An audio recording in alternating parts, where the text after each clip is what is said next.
तो आज स्टूडियो में हमारे साथ मौजूद हैं मोहम्मद ज़ियाउल इस्लाम साहब। सर वेलकम करते हैं आपको हमारे प्रोग्राम में। आपका बहुत शुक्रिया कि आपने हमें वक्त दिया। जिस तरह अभी हम बात कर रहे थे कि हमने देखा कि सिनेमा में काफ़ी चेंजेस आई है और आपका भी ताल्लुक़ है, आपका करियर एक्टिंग में रहा है और अभी भी आप कर रहे हैं, साथ ही साथ एजुकेशन के लिए भी काम कर रहे हैं। सबसे पहले तो इस सफ़र के बारे में बताइएगा कि एक्टिंग से एजुकेशन की तरफ और फिर इसमें खिदमत देना, ये बताइएगा। सबसे पहले फर्स्ट ऑफ ऑल अस्सलाम वालेकुम। You are asking very good question to मी।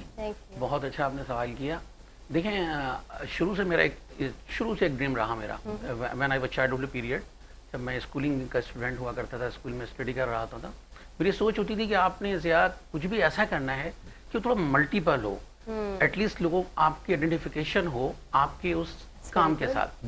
तो डेफिनेटली वो पीरियड ऐसा होता है कि आप एजुकेशन से रिलेटेड होते हैं, आप स्टडीज़ कर रहे होते हैं, लेकिन ड्यूरिंग स्टडीज़ आपका अगर कोई ड्रीम होता है, आपने अगर कोई टारगेट चूज़ किया हुआ होता है, तो आप उस पर भी एक्सरसाइज कर रहे होते हैं, प्रैक्टिस कर रहे होते हैं।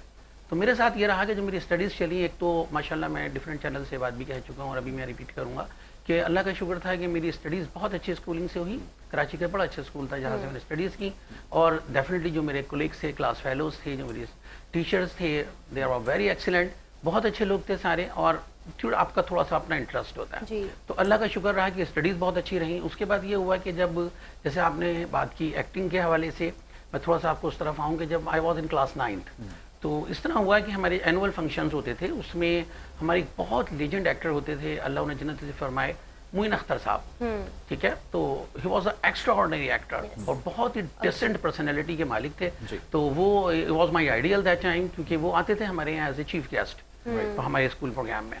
तो वो उन लोगों की जो बातें होती थी माशाल्लाह वो इतनी अच्छी होती थी कि अगर हम उनको लें और पिक करें तो हमारी सोच होती थी कि हम भी एक्टिंग की तरफ जाएं, और एक्टिंग बड़ा चार्म है। बिल्कुल ऐसा ही। अच्छा, एक तो ज़िया भाई आपने खुद ही जवाब दे दिया, हम आपसे सवाल करने ही वाले थे कि आपकी इंस्पिरेशन कौन रहे, क्योंकि उस ज़माने में बहुत सारी इंस्पिरेशंस थी। कहीं पे शफ़ी मोहम्मद शाह नज़र आते थे, कहीं पे ज़ियाउद्दीन नज़र आते थे, कहीं आपको जो है तलत हुसैन नज़र आते थे। क्या नाम, छोटा मुँह बड़ी बात, अब तो नाम लेना भी जो है वो बड़ा लगता है, क्योंकि अब हमारे पास वो मिसालें मौजूद नहीं है। तो जब उस वक्त तो इंस्पिरेशन होती थी, किससे इंस्पिरेशन? एक तो मोइन अख्तर हो गए, दूसरा ये कि एक्टिंग के अंदर और बहुत सारे ऑप्शन थे, किसने मुतासिर किया उनके अलावा? सर माशाल्लाह ऑलमोस्ट आपने जितने भी नाम लिए सारे ही आइडियल एक्टर्स रहे हैं अपने टाइम के। और क्योंकि मैंने आपको बात की कि उस वक्त मैं ऑनेस्टली क्लास 9th का स्टूडेंट था, तो जिनसे ज़्यादा इंट्रैक्शंस होता था उन लोगों के हवाले से हम ज़रा इन्वॉल्व होते थे। इवन हमारे टाइम में एक प्रोग्राम आ रहा होता था, लाइक इस्माइल तारा, माजिद जहांगीर साहब, इस्माइल तारा साहब, काजी वाजिद साहब, 50-50 के अंदर नो डाउट ये लोग सारे, और शफी मोहम्मद साहब, नो डाउट ये लोग सारे बहुत एक्स्ट्रा ऑर्डिनरी एक्टर्स थे। और इन्हीं की different acting, different channels, different TV dramas में देखकर मुझे फील हुआ कि I can do this, I will try. सवाल ये पैदा होता है ना, उस ज़माने में तो शायद होता ये था कि जब हम अपने घर में बताते थे ना हमें एक्टिंग का शौक है, तो फौरन से चप्पल उतार ली जाती थी। जी। तो ये पढ़ाई पे फोकस करना कैसे है। बताया कि घर में? नहीं, हमारे साथ भी हुआ। बहुत अच्छा क्वेश्चन है। एग्जैक्टली मेरी अम्मी ने, एक्चुअली हुआ ये कि मैं आपको बताऊं, उस जमाने में आपने देखा होगा शादी वगैरह के जो फंक्शंस होते थे ना, तो उसमें मेहंदियों का बड़ा क्रेज होता था। अच्छा, इनफैक्ट मेहंदी में ना वो होता था कि लड़के वालों की मेहंदी आ रही है, लड़की वालों की तरफ से मेहंदी आ रही है, तो उसमें कॉन्गोज बज रही चीज़ें हो रही हैं। तो मैं आपको थोड़ा सा बताऊं, मैं थोड़ा अपने को एक्सपोज यहाँ इस तरह करना चाहूँगा कि जब आपको किसी का शौक होता है ना किसी चीज़ का, तो आप बड़ा फास्टली पिक करते हैं उसमें, डिपेंड योर इंटरेस्ट कि आपका इंटरेस्ट कितना है। तो उसमें भी ये हुआ कि मैं उस मेहंदी के प्रोग्राम्स में अक्सर होता था, मेरे फ्रेंड थे एक्चुअली, दे वर एक्स्ट्रा ऑर्डिनरी कॉन्गो प्लेयर, वो बहुत अच्छा कॉन्गो प्ले करते थे। तो उन्होंने मुझे कहा कि Zia sometime you go with me ना, हम वो अपने साथ लेते थे और हमें लेके चले जाते थे। तो जब मैं देखता था ना, तो मेरा इंटरेस्ट इतना था, आप बिलीव करें कि मैंने उनको सिर्फ देख के जो है ना काफ़ी सारी चीज़ें पिक की। और इनफैक्ट ये हुआ कि जब मैं एक डिफरेंट प्रोग्राम्स में गया, तो नॉर्मली होता ये था कि मेहंदी के बाद जो वलीमे का प्रोग्राम होता है, उसमें मोस्टली उस टाइम में ये होता था कि वलीमे नाइट में ना फंक्शंस हुआ करते थे। तो उसमें मेरी जब डिफरेंट एक्टर्स से हटकर, मैं थोड़ा सिंगिंग साइड पे बताऊंगा आपको, जब मैं उस तरफ आया तो मैंने देखा कि वहाँ उस ज़माने में माशाल्लाह ये हसन जहांगीर साहब और आलमगीर साहब, मोहम्मद अली शेखी साहब, ये लोग सारे, अली हैदर न्यूली उसमें इन हुए थे उस ज़माने में, ये लोग तो तूती बोलती थी माशाल्लाह। तो आउटस्टैंडिंग सॉन्ग्स इन्होंने किए। तो उस वक्त ये आते थे प्रोग्राम्स में, इनवाइटेड होते थे, तो इनको मैंने देखा, तुमने बोला यार ज़िया शोबिज़ में है तो कुछ ना कुछ। अच्छा ज़िया साहब, आपने बताया एक्टिंग में जिस तरह आपके इंस्पिरेशन वो थे, सिंगिंग में आपकी इंस्पिरेशन कौन है?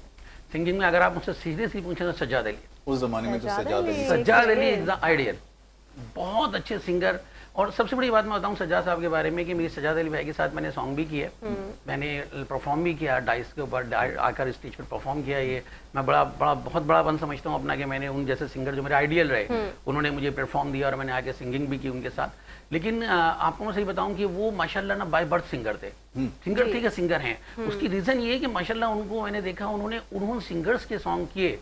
आपको याद होगा उस समय में ऑडियो कैसेट्स का दौर था और आप बिलीव करें रफ़ी साहब के सॉन्ग्स वो करते थे, किशोर साहब के सॉन्ग्स वो करते थे, फिर उनके अपनी जो आइडेंटिफिकेशन थी, जो अपने ऑडियो अपने रिलीज होते थे उनके आउटस्टैंडिंग सॉन्ग थे। अच्छा, ट्रांसफॉर्मेशन उसी दौर में वैसे आई थी, ये तो बात आपकी बिल्कुल सही है कि जो उन्होंने मैडम के गाने किए और खासतौर पे वो परफॉर्मेंसेस यूट्यूब के ऊपर अवेलेबल हैं, उसकी वजह से एक चेंज आया। बट ये कि 90s के अंदर जो ट्रांसफॉर्मेशन आई है, पाकिस्तान का जो बूम आया था पॉप म्यूजिक का, वो तो 90s में आया था। 88 ऑनवर्ड्स जो है वो शुरू हो गए थे, उसमें स्ट्रिंग्स भी आ गया था, तहसीन जावेद एग्जैक्टली, और बहुत सारे सिंगर्स आ गए थे। लेकिन सलीम जावेद साहब जुगनी, और सलीम जावेद साहब ने माशाल्लाह जुगनी किया, सब एक से एक आउट क्लास सिंगर थे। उस वक्त तो ये बड़ा नॉर्मल सी एक चीज़ थी क्योंकि इंस्पिरेशंस इतनी सारी थी, तो लोग आए म्यूजिक की तरफ, बहुत सारे जो है वो नाम थे। वाइटल साइंस को भूल गए, बिल्कुल सही नवेद भाई आपने कहा है कि भूल कैसे गए हुए, तो हम टॉप ऑफ द लिस्ट हमेशा से वाइटल साइंस, हम उनको पायनियर्स में से कहते हैं, तो वो इंस्पिरेशन सबकी थी। एब्सोल्युटली, आपने बिल्कुल ठीक कहा।